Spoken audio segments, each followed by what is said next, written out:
రాజు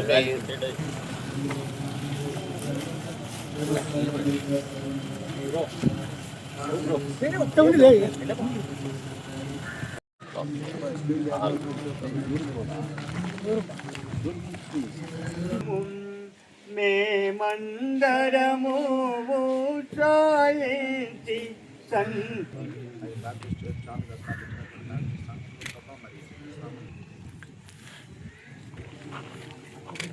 తీసుకోలే బాబు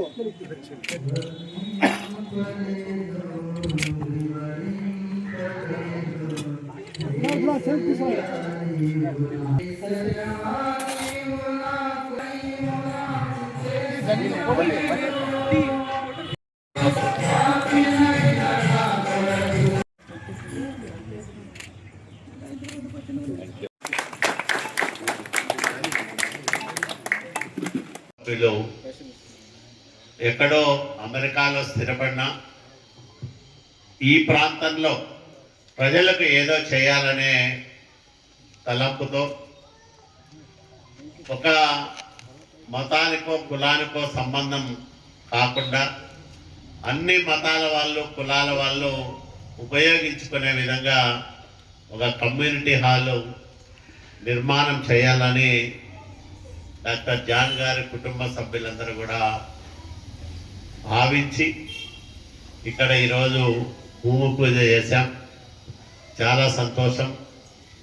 పెద్దలందరి ఆశీర్వాదంతో ఇక్కడ అనేక మంది స్కిల్ డెవలప్మెంట్ సెంటర్గా మారితే అందులో శిక్షణ తీసుకొని ఉద్యోగాలు ఉపాధి అవకాశాలు పొందుతారని నేను భావిస్తూ ఉన్నా. అదే కాకుండా 10 మంది కలిసి కూర్చొని మాట్లాడుకోవడానికి ఇంకా 10 మందికి ఏ విధంగా సహాయపడాలనే ఆలోచనలు చేయడానికి ఈ ప్రాంగణం ఒక వేదిక కావాలనేదే నా ఆలోచన. చాలామంది పెద్దలు ఉన్నారు, మంచి మనుషులు ఉన్నారు, 10 మందికి సహాయం చేయాలనే గుణముండే వ్యక్తులు ఉన్నారు. వీళ్ళందరూ సాయంత్రం పూట ఇక్కడ కూర్చొని రాయదుర్గం అభివృద్ధికి ఇంకా ఏమేమి చేయాలా, ఇక్కడ ప్రజలు ఇంకా బాగుపడాలి బాగుండాలంటే ఎలాంటి కార్యక్రమాలు తీసుకోవాలా అనే దానిపైన చర్చించి వాళ్ళ సలహాలు సూచనలు నాకు ఇస్తే తప్పకుండా వాటిని పాటించి రాయదుర్గం అభివృద్ధికి వాళ్ళందరి పెద్దలందరి ఆశీస్సులతో నిర్విరామంగా కృషి చేస్తానని మీ అందరికీ నేను మనవి చేస్తా ఉన్నాను. ఎందుకంటే మనది అత్యంత వెనుకబడిన ప్రాంతం, మారుమూలనే ఉన్న ప్రాంతం. పాలనా యంత్రాంగానికి ప్రభుత్వానికి చాలా దూరంగా కర్ణాటక సరిహద్దుల్లో ఉండే మనం ఎందులోనూ తీసుకోకుండా ఎదగాలనేదే నా తపన తాపత్రయం. ప్రారంభం చేస్తాను. హైదరాబాద్కు సంబంధించిన సేట్లు వాళ్ళు పూర్తి వ్యాపారస్తులు, స్టీల్ పరిశ్రమలు ఒకటి విస్తరిస్తూ ఉన్నారు, ఒకటి కొత్తగా పెడతా ఉన్నారు. ఇవే కాకుండా ఒక భారీ టెక్స్టైల్ పరిశ్రమను కూడా ఇక్కడ తీసుకొస్తే వేలాది మందికి ఉపాధి కలుగుతుందని నమ్ముతా ఉన్నాం. ఈ 5 ఏళ్లలో ఒక 5,000 మందికైనా రాయదుర్గం యువతీ యువకులకు ఉద్యోగాలు ఉపాధి అవకాశాలు కల్పిస్తే చాలా గొప్ప కార్యక్రమం అవుతుంది. ఇదే కాకుండా ఆలయాలను అభివృద్ధి చేస్తూ ఉన్నాం.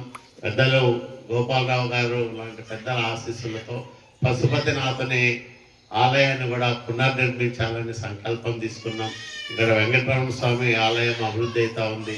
అట్లాగే దశభుజ గణపతి ఆలయంని అభివృద్ధి చేస్తూ ఉన్నాం. మురుడిలో ఒక 3,75,00,000 రూపాయల ఖర్చుతో ఆలయాన్ని అభివృద్ధి చేస్తూ ఉన్నాం. అట్లాగే నేమకల్లులో 3,75,00,000 అయితే మురుడిలో 2,25,00,000తో ఒక ప్రైవేటు భక్తుడు ఆలయాన్ని పునర్నిర్మించడానికి ముందుకొచ్చాడు. ఇవన్నీ చేస్తూ ఉంటాం. ఇక్కడ కొండాపురంలో తిమ్మప్ప టెంపుల్కి ఒక 1 కోటి రూపాయలు శాంక్షన్ చేయించాం. ఉడేగోళంలో శివాలయానికి ఒక 50,00,000 రూపాయలు శాంక్షన్ చేయించాం. ఇట్లా ప్రభుత్వంలో మనకుండే పలుకుబడి కానీ మనకుండే పరిచయాలను కానీ రాయదుర్గం అభివృద్ధికి ఇక్కడ ప్రజలు బాగా ఆనందంగా గడపడానికి ఎన్ని అవకాశాలు ఉంటే అన్ని అవకాశాలు కల్పించడానికి నిర్విరామంగా నిరంతరాయంగా పనిచేస్తూ ఉన్నాం. మీ అందరి ఆశీస్సులతో రాయదుర్గాన్ని అభివృద్ధికి చిరునామాగా మారుస్తానని మాట ఇస్తూ ఒక మంచి పవిత్రమైన కార్యక్రమంలో నన్ను భాగస్వామిని చేసిన డాక్టర్ జాన్ గారి కుటుంబ సభ్యులందరికీ, ఆయన కుమారులకు అట్లాగే ఆయన కుటుంబ సభ్యులందరికీ పేరు పేరున వినయపూర్వకంగా నమస్కారాలు తెలియజేసుకుంటూ మీ అందరి దగ్గర కూడా సెలవు తీసుకుంటున్నా. అందరికీ నమస్కారం.